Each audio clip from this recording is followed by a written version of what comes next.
Hey friends, today we're going to be creating a sunflower still life with Prang's Payons. In case you're not familiar with Payons, they are Prang's watercolor crayons. They go on just like a crayon, but with the addition of just water, the colors, they transform, they become very vibrant and bright, and take on a watercolor effect.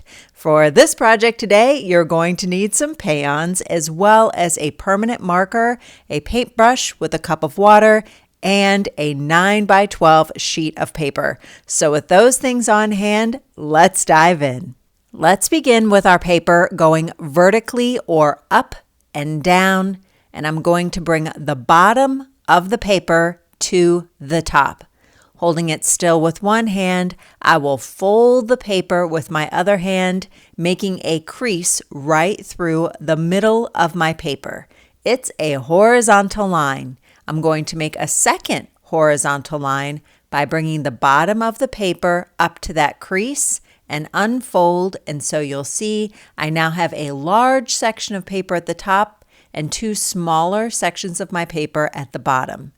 At the top of my paper, I'm going to be drawing my flowers right in this space. So by folding the paper, it's helped me decide my composition, my placement of things. I'm going to be creating sunflowers, so with my finger, I'm again deciding on my composition or my placement of things.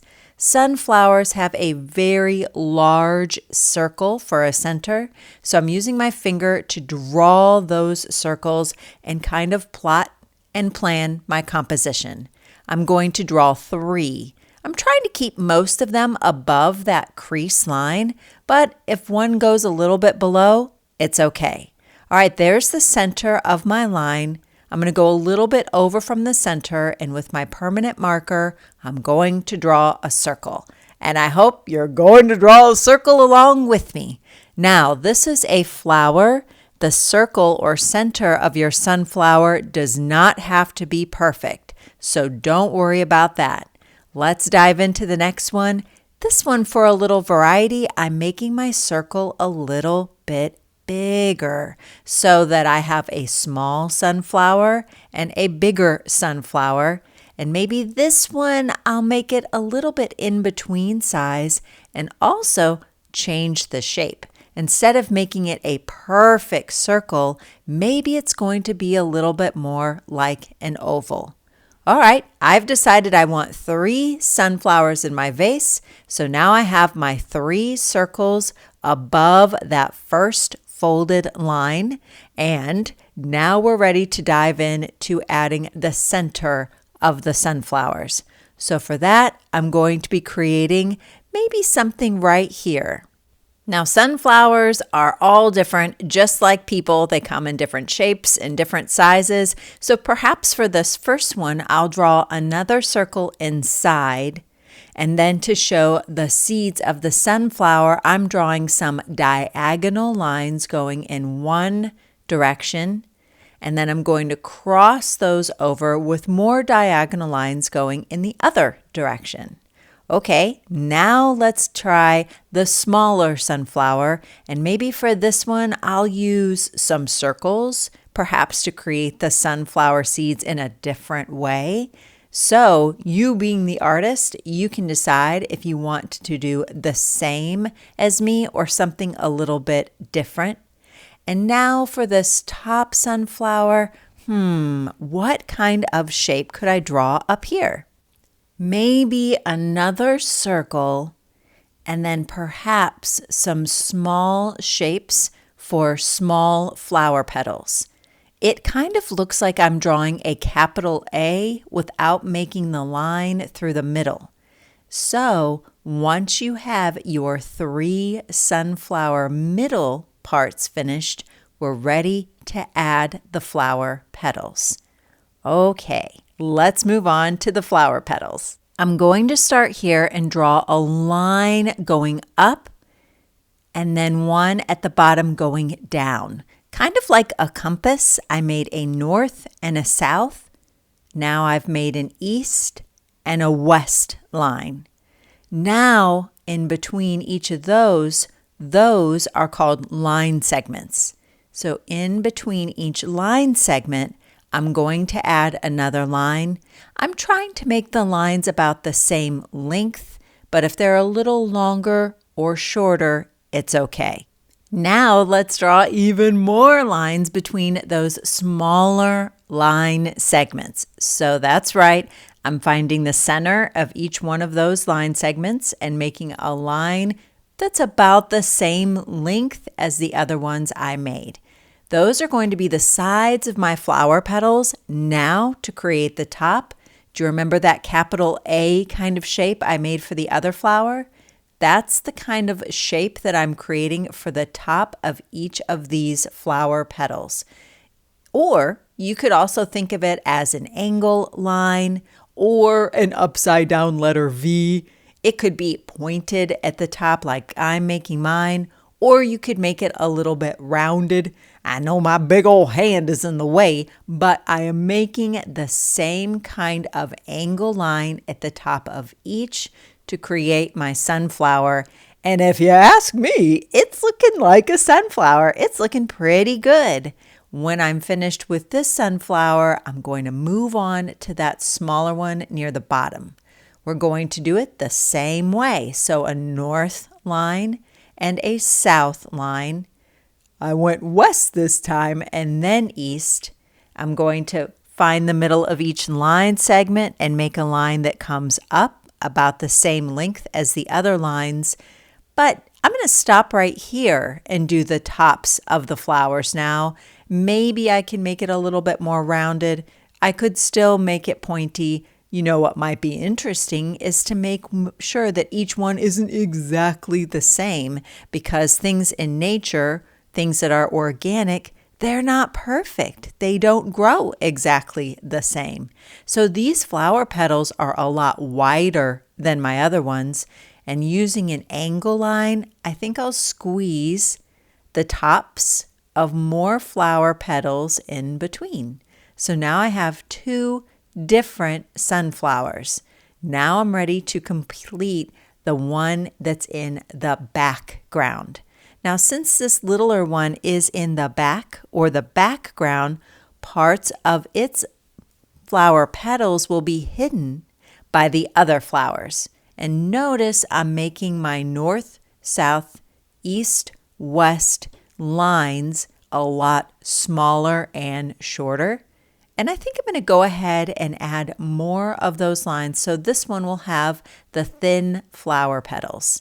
So I'm going to top each of these, and you can see these flower petals are a lot smaller. I made them this way because I wanted a little variety. I didn't want all of my flowers to look exactly the same. I wanted this one to be a little different. Now let's get a little closer so I can show you something. I want to show that this flower is behind the other flowers. It's in the back or the background. So to do that, I have to hop over the other flower petals to show that they are in front or in the foreground. Now that my 3 flowers are complete, it's time to add a vase. So I'm going to make a little curved line, kind of like a little smile right here. And once I've decided where I want that to go, I will draw it. Notice that I draw with my finger first to help me with my placement. Of course, you could draw with a pencil first and then trace with a permanent marker. But back to the vase. On one side, I will go down, and I'll do the same thing on the other side. My vase is the same on both sides. It's symmetrical. And now I'm making another line that comes in from those sides before finishing the bottom of my vase with a curved line, the same kind of curved line that I made for the top. And I think I'll put one right through the middle. Now that my vase is complete, I think I should probably put my vase on a table. It seems to be floating around a little bit. And you know what? The parts of the paper that I folded make for a perfectly straight horizontal line. So I'm just going to trace those and have that be my table. Now we can't have floating flower heads just kind of floating above a vase. I mean, where's the stem? So sunflowers have really thick stems. So I drew one line And then I gave a little space before adding another line. And now I'm going to add a line coming away from the stem, and that will be for the center of my leaf. So I'm going to make a curved line that goes down and back, and I'll do the same thing at the top. Now for some of my other flowers, I don't have as much room to make a stem, so I have to think about how I'm going to put them in the background, meaning they are going to be behind some of my other flowers. I have a little space to make a thick stem for this flower, but that flower in the back, let's see, I'm going to make a line that goes down, and then I have to hop over the flower that's in front, because it's in the foreground, and my flower in the back, it's in the background. Now that this is complete, I'm ready to start adding, well, maybe, you know what, I'm not quite done yet. I think I want to add another leaf right here. There we go. When my leaves are complete, I need to start thinking about what kind of colors I want to use. So with my pans, I'm going to begin by sliding the pan out of the little holder. I find that it's a little easier for me to use that way, but if you like using the holder, then use it. I'm going to be coloring not the whole thing, but instead around the inside edges. That's right, I'm not coloring the whole thing because these are different than crayons. With a crayon, I would color the entire picture, but with pans, you don't have to, because with pans, they can become paint with just the addition of water. So I can use my water to transform the pans into paint, and I don't have to color the whole thing. But what I do need to color is the inside edges of all of my shapes that I created. I think I'll use this orange to color the inside edge of my flower petals. So I'm going around the inside edge, and I think I'll even go around where the flower is. Notice that I'm speeding up quite a bit. I don't normally color this fast. I did manage to speed up the video quite a bit. So now I'm going to color around that center part of the flower before finishing off all of my flower petals. Sunflowers are usually kind of orange and golden and yellow. So those are the colors that I'm going to be using the most when I'm coloring my flowers. You could do something a little bit different when it comes to something like your vase. I really love the artist Vincent van Gogh. He is the artist who inspired me to create this sunflower still life. And in his artwork, he used a lot of short brushstrokes or short lines. So for my vase, I decided to be inspired by him and add some of those short lines inside of the vase. When you do color, you might want to make sure to color back and forth a little bit. Don't just draw one line with your payon, but make sure to color a little bit more by coloring back and forth. And what that will do is make it so that you have put enough color on your paper so when you add water, it transforms into that really bright watercolor paint. For the table, I decided to make it look like it was made out of wood, so I drew a repeating pattern of horizontal lines.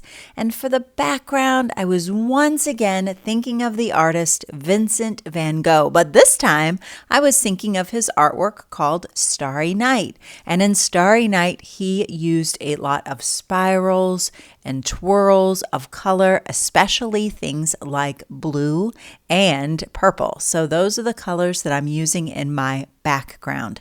But once again, I'm not coloring the whole thing. I'm leaving large gaps of white because that is what I can fill when I add water with my paint.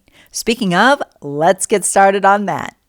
To magically transform my payon work of art into a painting, all I need is a cup of clean water and a paintbrush.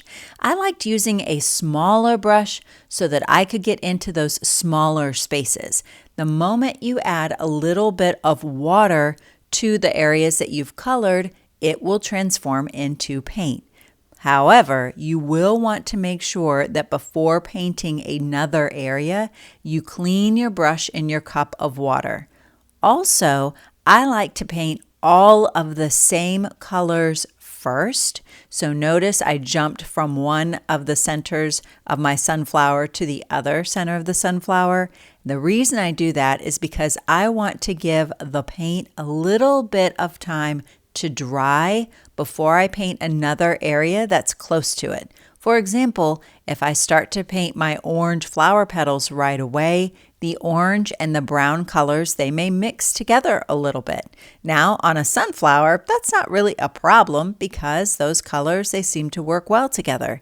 But you can see right here that I probably should have let it dry just a little bit because now I have some of the brown mixing in with my orange flower petals. And I wouldn't want you to be disappointed if that's something that you didn't want to have happen to your work of art. So for that reason, you might want to let certain areas dry before painting areas next to them. How do you know when your paper is dry? Well, it won't be so shiny anymore. In fact, it'll become something that's called matte, meaning it's no longer shiny, and even if you touch it a little bit, you can probably tell that it's no longer wet. So now that I've painted this a little bit, I probably will let these flower petals dry a little bit more before painting the blues in the background because I might not want that to mix together with my sunflowers. That's another reason to use a smaller paintbrush and to clean your brush before using it on another area that's a different color. That way the colors don't mix. Now, if you don't have time to wait for your paper to dry, then here's another thing that you could do. When you're painting certain areas that are near areas that are damp, leave a little gap or leave a little space. Meaning that when you're painting, don't paint the colors super close to one another, but leave a little space in between the different painted areas. That way the colors won't mix. That'll create a nice little barrier. I hope you had so much fun creating your sunflower still life, and I hope you had fun exploring Prang's watercolor crayons. Toodles!